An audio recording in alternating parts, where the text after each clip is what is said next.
Hey everybody, Chris here. In this video, I'm going to take a look at Dogecoin's pullback along with the rest of the crypto market because it's not just Dogecoin.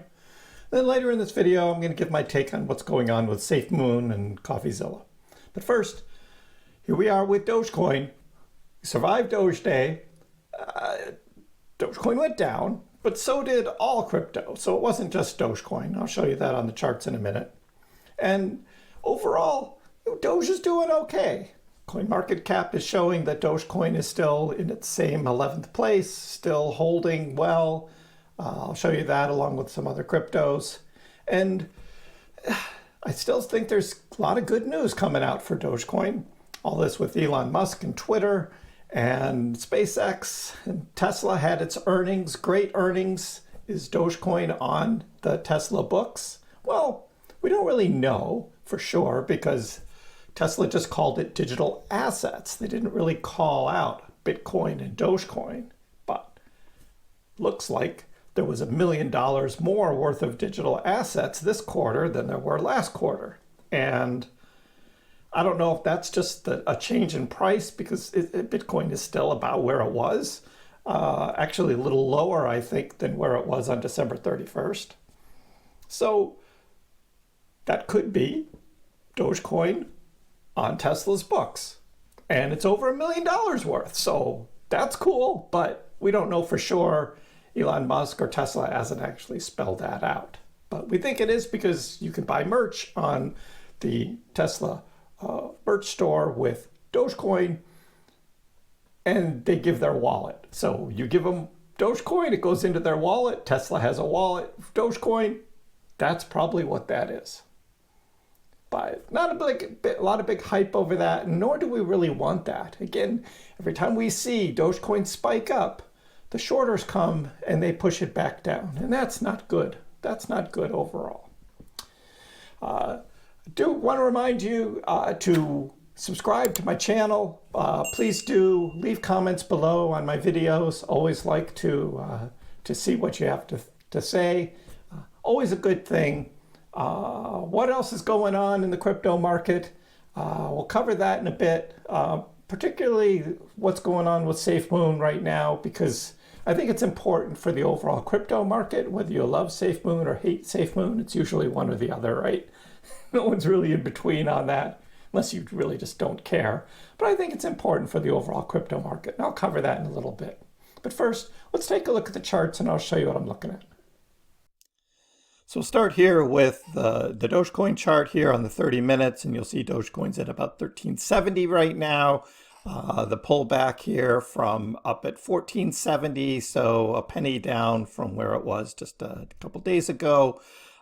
This drop here is not alone for Dogecoin. We see Bitcoin. Bitcoin actually was trading up on the 21st and came up to 43,000 before dumping back down to 40,000. So on a little bit different trajectory, again, Dogecoin was getting shorted down here as we went into 420. So Dogecoin was already sort of in this downward trend.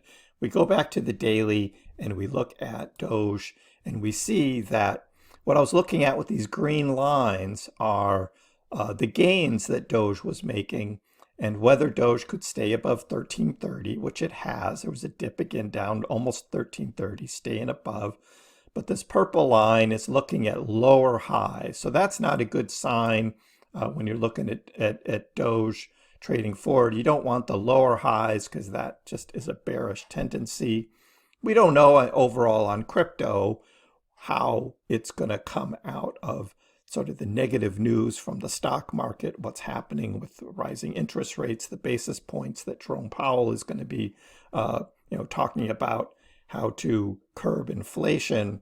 But what we could see is a lot of money leaving the stock market and coming into cryptocurrency, which would help cryptos. On Bitcoin here, what I'm looking at is this sideways channel between 37,000, 45,000 that Bitcoin has been in since near the beginning of the year. Came up above it here back in late March and went back down and now is back in this channel. These green lines could be the beginnings of sort of an upward channel. So instead of being sideways, we could see sort of this upward movement of Bitcoin starting. And I'm going to be watching that going forward as well. But overall for Doge, going to CoinMarketCap, here's what I'm looking at is Dogecoin is here in 11th. Dogecoin actually over 24 hours, 2.9%. Polkadot is down 5%. Avalanche down 4%. Cardano 3%. Solana 5%. XRP down 4%. And Bitcoin down 4.5% over the last 24 hours. So Dogecoin is doing okay. So those who are complaining about Dogecoin and Doge is doing okay. 11th in total market cap. It's doing okay. And now on to Safemoon.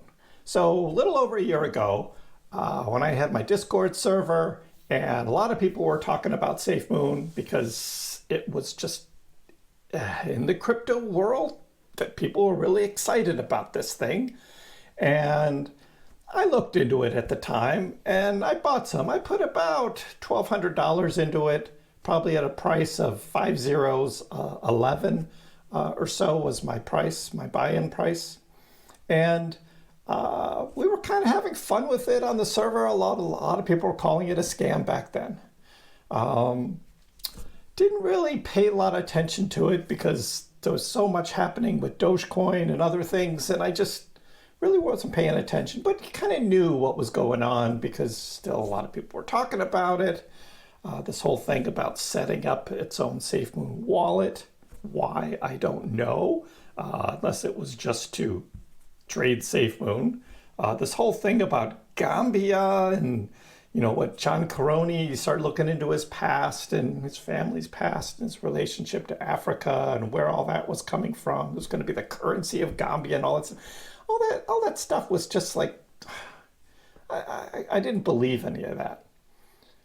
But there was a huge support still for Safemoon, the Safemoon army, and but meanwhile the price had come way up and then was slowly crashing down.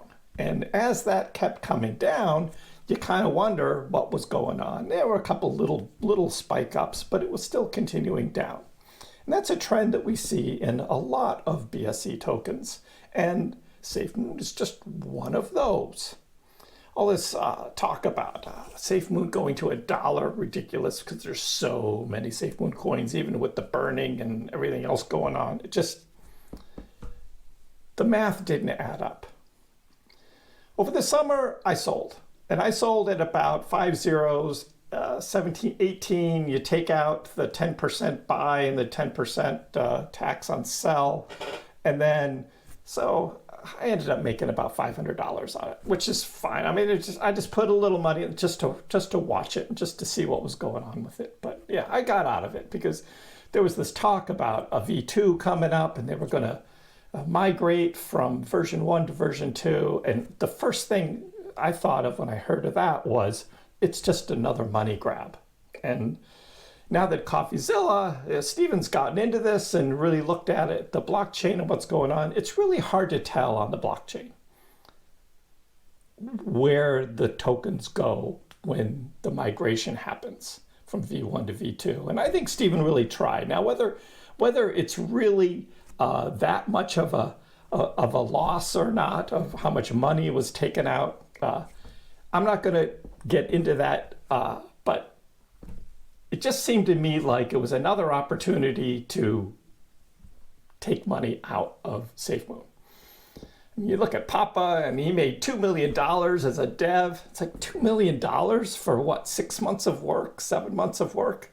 You got to wonder, is that right? $2 million, and he admits it. How much Kyle got? Over $10 million. And whose money is that? It's yours. It's ours. Everybody who put money into Safemoon, they're the ones taking it out. There are a lot of people that did make money on Safemoon. You got in early. You sold up when it was high. You made money. That was possible. And you can do that with a lot of these BSC tokens. But I think what this is really doing is it's shedding a little more light onto BSC tokens and what they're about, especially the ones with big tokenomics. It's like, where are these tokens going? The reflections, yeah, a lot of people say, oh, these reflections are great. Well, when I was getting reflections, it really wasn't a lot. And I had calculated that it would be like a year and a half it would take on reflections to make back what you're paying in the fee, right? The 10% on the buy and then the 10% on the sale. That's a long time to wait to pay you that, to get that tax back in reflections. But people were saying, oh, Safemoon, long time hold, I'm going to hold it forever. I don't know. I just think that overall with these BSC tokens, they're not going to last. And I think this is just the tip of the iceberg of more and more of these, shedding the light on them. Where's the money going? That's what I think. So let me know in the comments below what you think about Dogecoin's pullback. Safemoon, if you want to talk about it. I just wanted to cover it from my point of view, that just a lot of money was leaving Safemoon, and you could just see it. If you don't understand liquidity pools and how the LPs, how the wallets work, then you're not going to understand it. Stephen, I think, tried really hard, CoffeeZilla on his videos, but it's really hard to track. And I don't know. It just seems like the money's going somewhere. And Caroni, Papa admitted it, how he was getting paid, the deal with Bitmart, and trying to get Safemoon onto other exchanges, and how the money was flowing there. What a so-called locked liquidity pool actually is, and whether it's really locked or not. I mean, all of those are questions that are just gonna kind of put this haze over all of these BSC tokens right now, and we'll see what comes out of this. But again, it's cryptocurrency. Only invest what you're willing to risk, and certainly with BSC tokens, it's like gambling, and some are able to hit it big if you get in at the right time and you get out at the right time, but there's a lot more scams going on than there are good projects. Give the video a like, and if you haven't already, please subscribe to my channel. I appreciate the support. We'll see you next time.